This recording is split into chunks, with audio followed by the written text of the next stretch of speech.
Google dominates the search engine market around the globe, handling about 90% of all internet queries. But the tech giant may be about to switch off its services in Australia. That's if the country passes a bill that would force it and Facebook to pay for news content they feature. But Google says this will open it up to too much risk.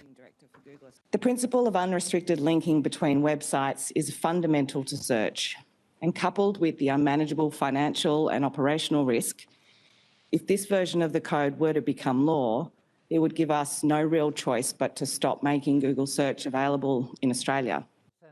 A notable ally of Google is the inventor of the World Wide Web, Tim Berners-Lee.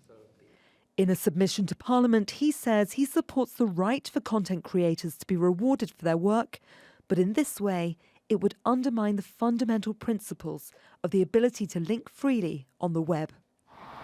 Social media giant Facebook also says it will block users in Australia from posting or sharing links to news if the bill is passed. Ideally, what I'd like to see is platforms like Google and Facebook paying a fair price for news content, and this recognising that this content is premium content, that it gives a certain value to search results and to social media feeds, because news content has facts and accuracy.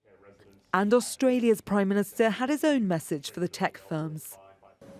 Australia makes our rules for things you can do in Australia.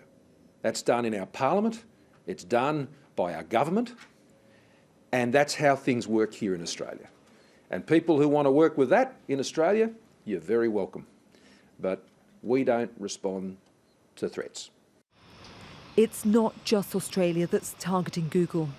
The French Competition Authority has ordered the company to negotiate with French publishers. And in a landmark agreement on Thursday, Google is now paying news publications. That could challenge the power and dominance of tech giants and give governments a say on who gets paid. Burdon-Manley, Al Jazeera.